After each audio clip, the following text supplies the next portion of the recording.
బాగా చదువుకో, మంచి ఉద్యోగం చూసుకో, డబ్బులు దాచుకో. ఈ మాట మనం జీవితంలో ఎన్నోసార్లు వినియుంటాం కదా. కాని ఫేమస్ రచయిత రాబర్ట్ కియోసాకి ఏమంటారంటే, ఈ ఆలోచనలన్నీ ఇప్పుడు పూర్తిగా పాతబడిపోయాయి. ఆయన చెప్పిన కొన్ని షాకింగ్ విషయాల గురించి ఈరోజు తెలుసుకుందాం. డబ్బు గురించి మన ఆలోచనా విధానాన్ని మార్చుకోవాల్సిన టైం ఎందుకొచ్చిందో చూద్దాం. చూసారా, కియోసాకి వాదన ఇక్కడే మొదలవుతుంది. మన పెద్దలు మనకు నేర్పిన ఆర్థిక పాఠాలు అంటే కష్టపడి పనిచేయడం, పొదుపు చేయడం లాంటివి ఈ రోజుల్లో అస్సలు పని చెయ్యవని ఆయన చాలా గట్టిగా చెప్తున్నారు. సరే, మరి ఈ పాత ఆలోచనలతో అసలు ప్రాబ్లమేంటి? అది ఇప్పుడు ఎందుకు వర్కౌట్ అవ్వవు అని కియోసాకి అంత నమ్మకంగా చెప్తున్నారో ఇప్పుడు చూద్దాం. కియోసాకి అడిగే సింపుల్ క్వశ్చన్ ఇది.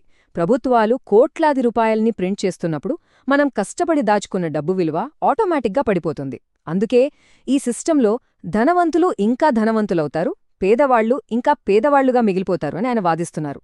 అయితే అసలు సమస్య బయట ఎక్కడో లేదు, మన లోపలే ఉంది అంటారు కియోసాకి. మనలోనే ఉన్న 3 రకాల మైండ్ సెట్స్ మధ్య జరిగే గొడవే అసలైన సమస్య. కియోసాకి ప్రకారం మనలో ప్రతి ఒక్కరిలోనూ 3 రకాల ఆలోచనా విధానాలు ఉంటాయి. ఒకటి పేదవాడిది, ఇంకోటి మధ్యతరగతి వాళ్లది, మూడోది ధనికులది. మన జీవితంలో ఈ మూడింటిలో ఏది డామినేట్ చేస్తే మన ఫ్యూచర్ కూడా అలాగే ఉంటుందన్నమాట. సో ఇక్కడే అసలు ఫైట్ మొదలవుతుంది. మనలోని మధ్యతరగతి మనస్తత్వమేమో ఒక సేఫ్ జాబ్, నెల నెల జీతమొస్తే చాలు అనుకుంటుంది. కాని మనలో ఉన్న ధనిక మనస్తత్వమేమో డబ్బుకి బానిసగా ఉండకూడదు, ఆ జీతమనే సిస్టమ్ నుండి బయటపడాలి అని ఆలోచిస్తుంది. కియోసాకి చెప్పే పాయింట్ ఇలే. ఎప్పుడైతే మనం ఒక జీతం తీసుకోవడం మొదలు పెడతామో ఆ క్షణం మన మైండ్ సెట్ ఒక ఉద్యోగిలా లాక్ అయిపోతుంది.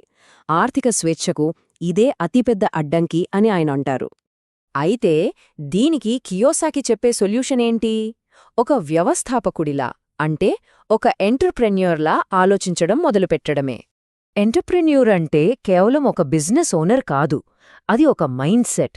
వాళ్లు ఆలోచించే విధానం, వాళ్లకున్న స్కిల్స్, వాళ్లు ఫాలో అయ్యే రూల్స్ అన్నీ వేరుగా ఉంటాయి. కియోసాకి తన జాబ్ వదిలేస్తున్నప్పుడు జరిగిన ఒక ఇన్సిడెంట్ గురించి చెప్తారు. ఆయన కొలీగ్ ఒకరు, "నువ్వు ఖచ్చితంగా ఫెయిల్ అవుతావు, మళ్ళీ ఇక్కడికే తిరిగొస్తావు చూడు" అని అన్నాడట. ఇక్కడే ఉంది అసలు మ్యాటర్. ఎంటర్‌ప్రెన్యూర్ మైండ్ సెట్ అంటే ఇదే. ఫెయిల్యూర్ని అంతంగా చూడరు, అది జర్నీలో ఒక భాగం అనుకుంటారు. ఈ ఒక్క యాటిట్యూడే మొత్తం తేడాన్ చూపిస్తుంది. సరే, ఇప్పుడు కొంచెం ప్రాక్టికల్ విషయాల్లోకి వెళ్దాం. ధనికులు అప్పులని, పన్నులని ఎలా తమకు అనుకూలంగా వాడుకుంటారో చూద్దాం. ఇక్కడ కియోసాకి చెప్పేది వింటే కొంచెం షాకింగ్గా ఉంటుంది. అప్పు, పన్నులు అనే రెండు పేద, మధ్యతరగతి వాళ్లని ఇంకా పేదలుగా చేస్తాయట. కాని అవే అప్పు, పన్నులు ధనికులని ఇంకా ధనవంతులుగా చేస్తాయట. ఎలాగో చూద్దాం. ఒక ఎగ్జాంపుల్ తీసుకుందాం. ఒక డాక్టర్ అనుకోండి, డబ్బు కోసం పనిచేస్తాడు. $1 మిలియన్ సంపాదించినా అందులో చాలా పెద్ద మొత్తం, దాదాపు $75,000 పన్నులకే పోతుంది. కాని దీనికి కంప్లీట్ ఆపోజిట్గా ఒక ఎంటర్‌ప్రెన్యూర్ డబ్బు కోసం పని చెయ్యడు. సరైన ఫైనాన్షియల్ నాలెడ్జ్తో ఆ $1 మిలియన్ సంపాదించి దానిమీద 0 పన్ను కట్టేలా ప్లాన్ చేసుకోగలడు అని కియోసాకి చెప్తున్నారు. సో కియోసాకి చెప్పే స్ట్రాటజీ ఇదిగోండి. స్టెప్ బై స్టెప్ చూద్దాం. మొదట ఒక ఎంటర్‌ప్రెన్యూర్గా $1 మిలియన్ సంపాదించాలి. 2 దానిమీద 0 ట్యాక్స్ కట్టాలి. 3 ఆ డబ్బును రియల్ ఎస్టేట్లో ఇన్వెస్ట్ చేయాలి.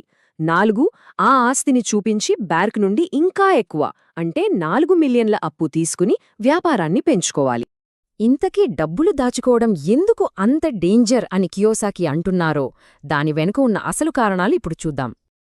ఈ వాదన వెనుక ఒక పెద్ద హిస్టారికల్ రీజన్ ఉంది.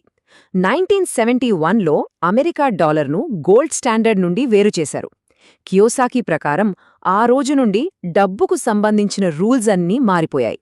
డబ్బు అంటే అప్పుగా మారిపోయింది. ప్రభుత్వాలు ఇష్టం వచ్చినట్టు డబ్బును ప్రింట్ చేయగల ఈ కొత్త సిస్టంలో పొదుపు చేసేవాళ్లే ఎప్పుడూ నష్టపోతారు. అందుకే కియోసాకి క్యాష్ని చెత్త అంటారు. ఎందుకంటే దాని విలువ రోజురోజుకి తగ్గిపోతూనే ఉంటుంది. సో సింపుల్గా చెప్పాలంటే ఈ రోజుల్లో డబ్బులు దాచుకునేవాళ్లు, డబ్బు కోసం కష్టపడేవాళ్లు దెబ్బతింటారు. అప్పు తీసుకునేవాళ్లు మాత్రం ధనవంతులవుతారు. ఇదే కొత్త రూల్.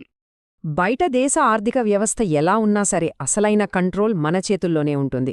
అదే మన అంతర్గత ఆర్థిక వ్యవస్థ, అంటే మన మైండ్ సెట్ అన్నమాట. చూడండి, 2 రకాల ఆర్థిక వ్యవస్థలు ఉంటాయి. ఒకటి బయట ఉండేది, అంటే స్టాక్ మార్కెట్, ప్రభుత్వం, ఇవి మన కంట్రోల్లో ఉండవు. రెండోది మన లోపల ఉండేది, మన ఆలోచన విధానం, మన స్కిల్స్, మనం ఎలా రియాక్ట్ అవుతాం, ఇవి పూర్తిగా మన కంట్రోల్లో ఉంటాయి. నిజమైన ఎంట్రప్రెన్యూర్ దీనిపైనే ఫోకస్ చేస్తాడు. ఒక నిజమైన ఎంటర్‌ప్రెన్యూర్‌కి ఇది బాగా తెలుసు. బయట పరిస్థితులు ఎంత దారుణంగా ఉన్నా, ఏం జరిగినా సరే తను మాత్రం ఇంకా స్ట్రాంగ్గా, ఇంకా బెటర్గా, ఇంకా స్మార్ట్గా తయారవ్వగలనని నమ్ముతాడు. ఈ ఒక్క ప్రశ్నతో ఈ వివరణను ముగిద్దాం. మనం తాగే పాల ప్యాకెట్ మీద ఎక్స్పైరీ డేట్ చూస్తాం, కానీ మనం నమ్మే ఆలోచనలకి ఎక్స్పైరీ డేట్ ఎప్పుడైనా చెక్ చేశామా? మన పాత ఆర్థిక నమ్మకాలు ఇప్పటికీ పనిచేస్తాయో లేదో ఆలోచించుకోవాల్సిన సమయం బహుశా ఇదేనేమో.